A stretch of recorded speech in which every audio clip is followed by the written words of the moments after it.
All right, so this is part 2 of government response and regulation. Sorry, that was my dog in the background. Hey, Smudge.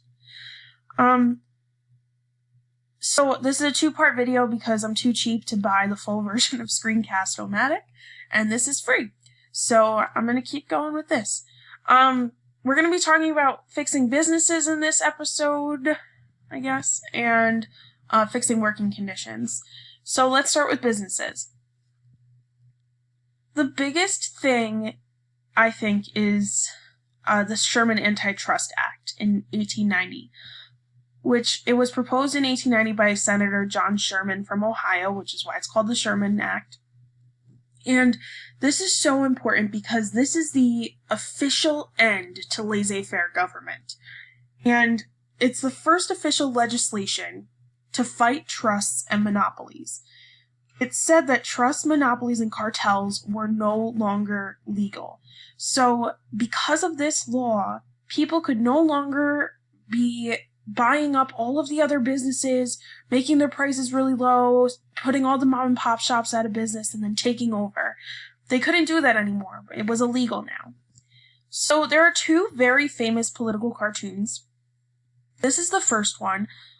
You can see in the back, obviously, is where I'm sure all of you are looking, where there is tons of different trusts. This is showing Congress, and in this case, the Senate. And obviously, the senators, we see that the trusts are a huge, huge influence. So I want you to fill out the observe, reflect, and question chart.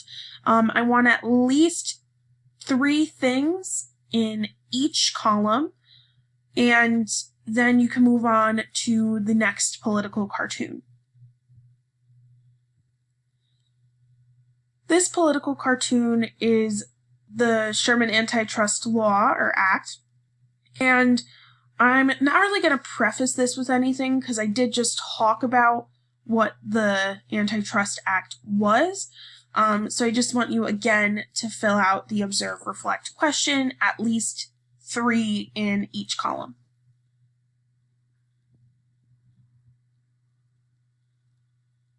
So if you remember in class, we talked about Upton Sinclair and all of the terrible, terrible things that he found, particularly in the meatpacking industry. But this was not just the meatpacking industry that was bad. It was a lot of different types of food, a lot of beverages. I mean, it was disgusting what we were being fed as an American public and what we were allowed to buy. So the Food and Drug Act came out as a direct response mostly to Upton Sinclair's book, The Jungle, and this prohibited, which that's a fancy way of saying no longer allowed, the sale of misbranded or adulterated food and drugs in stores. So basically, if you were getting food from a diseased cow, it got rid of the opportunity for you to do that, or it became illegal. Also, it laid the foundation for the first consumer protection industry, which is the FDA, or Food and Drug Administration. And that is still around to this day. You cannot buy food or beverages or drugs even, which by drugs I'm talking about like either prescription drugs or over-the-counter medicine, like your Tylenol, Advil, Mucinex, stuff like that. You cannot buy that unless it is approved by the FDA. So this is to protect the consumers, who are us, the people who are buying things, which is really awesome that they did this because as a consumer, you want to be aware that the products that you are buying is good. And the final thing that we have to cover in this is fixing working conditions. So to fix the working conditions, we obviously know that there was a huge tragedy with the Triangle Shirtwaist Fire. So the National Safety Council was formed. This is a bit later on in history. We're talking like right before the start of World War I. Still considered part of the Progressive Era, though. And the National Safety Council was formed with the mission of ending preventable deaths in the workplace, on the road, and in homes and communities. This organization is still around to this day. It still is primary concern is the safety of others. And if you have a problem with your job and how you're being treated and in respects to safety, you can actually reach out to this organization and they will help you. Because we know that there were a lot of problems with the fire escapes were not really good. They weren't really sturdy. Also, they weren't really available. And the workers were being locked into the buildings, and the fire ladders only went up to the 6th floor when there were 12 floors in this building. The fire nets didn't work. So all of these problems with the Triangle Shirtwaist Factory fire, they were addressed with the National Safety Council. They went into buildings and they said, you cannot have workers working like this anymore, because now we have 145 or 46 people that have died because of a lack of safety. So this cannot happen anymore. Also, we have minimum wage laws, which we know happens. This is also a little bit later on in history. There was early legislation in the Progressive era to create minimum wage, but the Supreme Court declared it unconstitutional. They said that it violated the 4th and the 5th Amendment right to due process. Eventually, this was overturned in 1937. So this is after World War I, kind of right at the beginning of World War II. So this is pretty late on in history. In 1938, the Fair Labor Standards Act was passed. This is probably, I would argue, one of the most important acts or bills or legislation, whatever you want to call it, in United States history. I would say it's one of the most, if not the most important act. This law did multiple things. The first thing that it did was it established a minimum wage. In 1938, it was 25 cents an hour, and then in 7 years eventually, so let's see, 38, 39, 40, 41, 42, 43, 44, 45. So by 1945, which is after World War II, or right at the end of World War II, it had to be increased to 40 cents an hour. Also, workers did not have to work without pay at overtime rates. So in the first year, if you worked more than 44 hours a week, you would get overtime pay. If you worked more than 42 the second year, and then finally 40, which is what it still is to this day.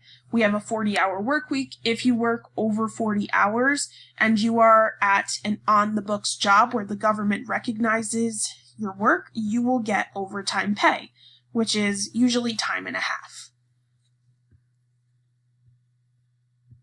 The Fair Labor Standards Act also helped with child labor laws. It included restrictions for children in the workplace. So the law prohibits the employment of oppressive child labor in the United States. And then the law goes on to define what oppressive child labor is. So it is, according to this law, the employment of youth under the age of 16 in any occupation, or the employment of youth under 18 years old in hazardous occupations. So you can start working at 16. There are some exemptions to this law. For example, farming is definitely going to be one, because children were needed on their family farms. However, it could not interrupt your schooling. And you're going to see in the graphic on the next slide what I'm talking about there. It's also in your notes packet. So also, you couldn't work until you were 18 years old in quote-unquote hazardous occupations. So a hazardous occupation could be like heavy manual labor. It could be construction. It could be architecture. It could be work outside, like doing railroad work, doing work on the roads, stuff like that. However, in some cases, hazardous occupations could also be where you're working with chemicals or where you're exposed to certain types of waste. Really, any of those could be considered a hazardous occupation. So you cannot work in the United States until you are 16. I mean, we know about the working papers at age 14 and 15. That's a little different. You're still restricted, and you're restricted up until you're 18. And it also says oppressive child labor. So that's a little bit different from like if you were to get a job at the local PEX. You're not going to be oppressed at a grocery store. Here is an example. It says child labor standards for the nation's children. No child under 16 years of age should leave school for gainful employment. So on one side of this graphic, I'm going to just minimize this for a minute. On one side of this graphic, it says to full-time work in industrialized agriculture. On the other side, it says to full-time work in industry and commerce. But school is their full-time job. So it shows these kids that need to go to school. And to further explain that act, I'm going to blow this up for us.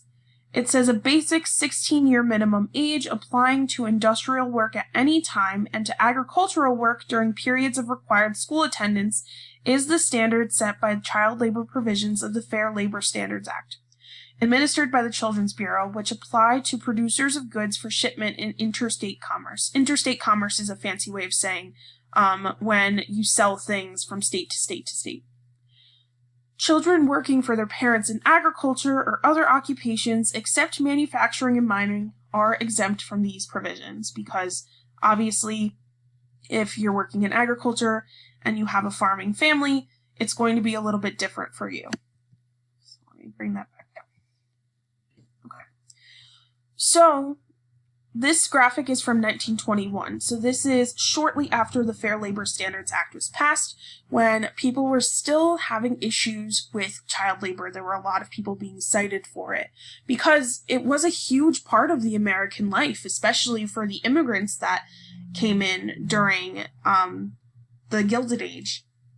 So people needed to change their ways and they needed to find different ways to, make money and to be able to support their family without their children going into the workforce. And that's what they did.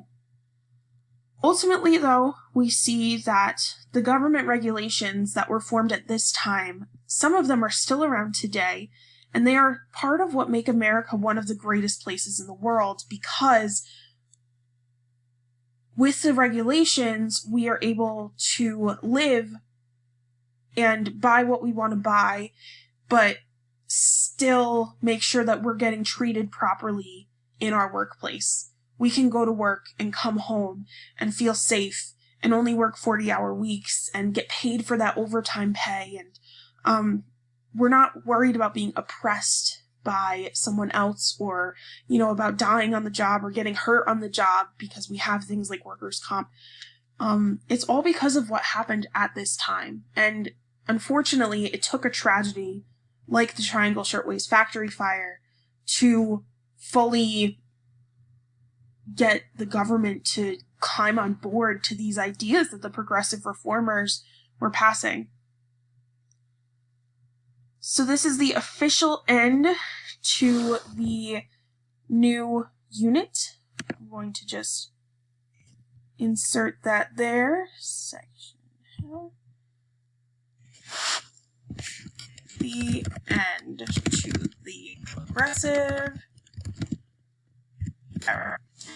Our next unit is, I believe, World War I. I'd have to double check, but you will be expecting, obviously, since it's the end of the unit, an end of unit exam coming up very soon.